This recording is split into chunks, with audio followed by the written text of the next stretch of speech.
ನಾಗೇಶ್ವರ್ ಅವರು ಅನುಮಾನವನ್ನ ವ್ಯಕ್ತಪಡಿಸುತ್ತಿದ್ದಾರೆ. ಹೈಕೋರ್ಟ್ ನಲ್ಲಿ ಸುದೀರ್ಘವಾಗಿ ಈಗ ವಿಚಾರಣೆ ಆಗ್ತಿದೆ. ಈ ಹೊತ್ತಿನಲ್ಲಿ ಸಿ.ವಿ. ನಾಗೇಶ್ವರ್ ಅವರು ಅನುಮಾನವನ್ನ ವ್ಯಕ್ತಪಡಿಸಿದ್ದಾರೆ. ತಾವು 1 ರಿಂದ 6 ರಿಮಾಂಡ್ ಗಳನ್ನ ಪರಿಶೀಲಿಸಬೇಕು. ಜಡ್ಜಿಗೆ ಹೇಳ್ತಿದ್ದಾರೆ 1 ರಿಂದ 6 ರಿಮಾಂಡ್ ಅನ್ನ ಪರಿಗಣಿಸಬೇಕು.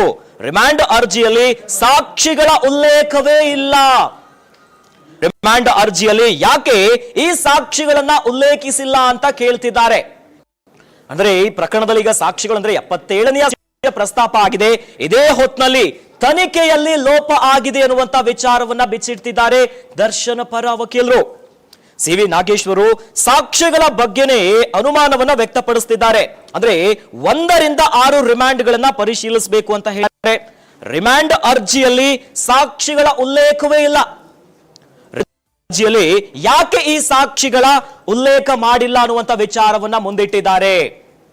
ವಿಚಾರಣೆ ಆಗ್ತಾ ಇದೆ, ಸುದೀರ್ಘವಾಗಿ ಮಾಡ್ತಿದ್ದಾರೆ. ಇದು ಪ್ರಬಲವಾಗಿ ದರ್ಶನ್ ಅನ್ನ ಅಂದ್ರೆ ಈ ವಿಚಾರಣೆಯ ಆರಂಭದಿಂದಲೂ ಕೂಡ ದರ್ಶನ್ ಪರ ವಕೀಲರು ಹೇಳ್ತಾ ಇರುವಂತದ್ದು ಸಾಕಷ್ಟು ಅನುಮಾನಗಳಿದೆ, ತನಿಖೆಯಲ್ಲಿ ಲೋಪದೋಷಗಳಾಗಿದೆ, ಪೊಲೀಸರು ಸರಿಯಾಗಿ ತನಿಖೆ ಮಾಡಿಲ್ಲ, ಪ್ರಾಸಿಕ್ಯೂಷನ್ ಅಲ್ಲೂ ಕೂಡ ಸಾಕಷ್ಟು ಅನುಮಾನ ವ್ಯಕ್ತ ಆಗ್ತಾ ಇದೆ ಅಂತ ಹೇಳಿದ್ರು.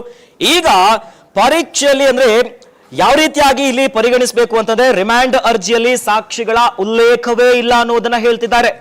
ರಿಮಾಂಡ್ ಅರ್ಜಿಯಲ್ಲಿ ಯಾಕೆ ಈ ಸಾಕ್ಷಿಗಳನ್ನ ಉಲ್ಲೇಖ ಮಾಡಿಲ್ಲ, ಎಲ್ಲಿ ಎಡವಿದ್ದಾರೆ ಅಂದ್ರೆ ಕಂಪ್ಲೀಟ್ ಈಗ ಏನಾಗ್ತಾ ಇದೆ ಅಂತಂದ್ರೆ ಸಾಕ್ಷಿಗಳ ಬಗ್ಗೆನೇ ಅನುಮಾನ ವ್ಯಕ್ತ ಆಗ್ತಿದೆ.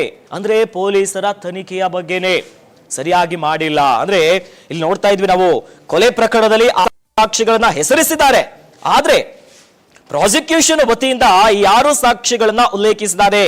ಆದ್ರೆ ಸಾಕ್ಷಿಗಳಿಗೆ ಘಟನೆಯ ಬಗ್ಗೆನೇ ತಿಳಿದಿಲ್ಲ. ಅದೇ ಇದನ್ನ ಯಾವ ರೀತಿಯಾಗಿ ಪರಿಗಣಿಸಬೇಕು ಸಾಕ್ಷಿಗನಾಗಿ ಅನ್ನೋದನ್ನ ಹೆಚ್ಚಿದ್ದಾರೆ.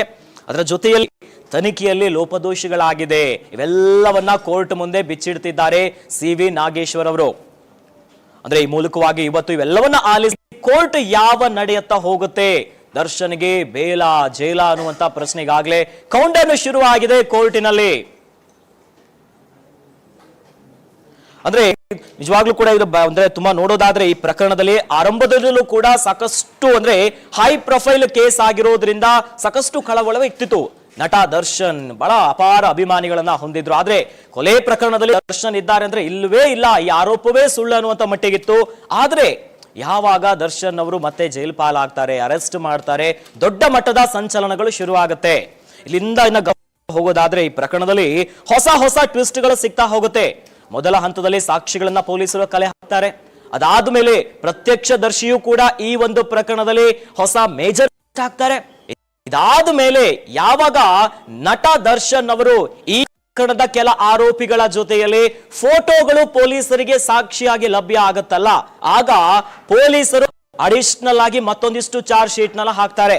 ಇದೇ ಈ ಪ್ರಕರಣದಲ್ಲಿ ಹೊಸ ಟ್ವಿಸ್ಟ್ ಅನ್ನ ಪಡೀತಾ ಹೋಗುತ್ತೆ. ಈ ಮೂಲಕವಾಗಿನೇ ಈ ಒಂದು ಪ್ರಕರಣ ಬಹಳ ಒಂದು ಮಹತ್ವವನ್ನ ಪಡೆದಿದೆ. ಮಧ್ಯಂತರ ಜಾಮೀನಲ್ಲಿದ್ದಾರೆ, ಈಗ ರೆಗ್ಯುಲರ್ ಬೇಲ್ಗೆ ಕೋರ್ಟಿನಲ್ಲಿ ವಿಚಾರಣೆ ಆಗ್ತಾ ಇದೆ. ಇನ್ನು ದರ್ಶನ್ ಪೊಲೀಸ್ ಏನ್ ತನಿಖೆ ಆಗಿದೆಯಲ್ಲ ಇದು ಟೋಟಲಿ ರಾಂಗ್ ಇದೆ ಅಂತ ದರ್ಶನ್ ಪರ ಹೇಳ್ತಿದ್ದಾರೆ. ಇನ್ನು ಯಾಕೆ ಈ ಒಂದು ಡೌಟ್ಗಳು ಬರುತ್ತೆ ಅಂತಂದ್ರೆ ದರ್ಶನ್ ಅವರ ಮನೆಯಿಂದ ಶೂನ ವಶಪಡಿಸ್ಕೊಳ್ತಾರೆ. ಆದ್ರೆ ದರ್ಶನ್ ಅವರ ಪ್ರಕಾರ ಹೇಳಿರೋ ಪ್ರಕಾರದಲ್ಲಿ ಅವರು ಚಪ್ಪಲಿಯನ್ನ ಧರಿಸಿದ್ರು.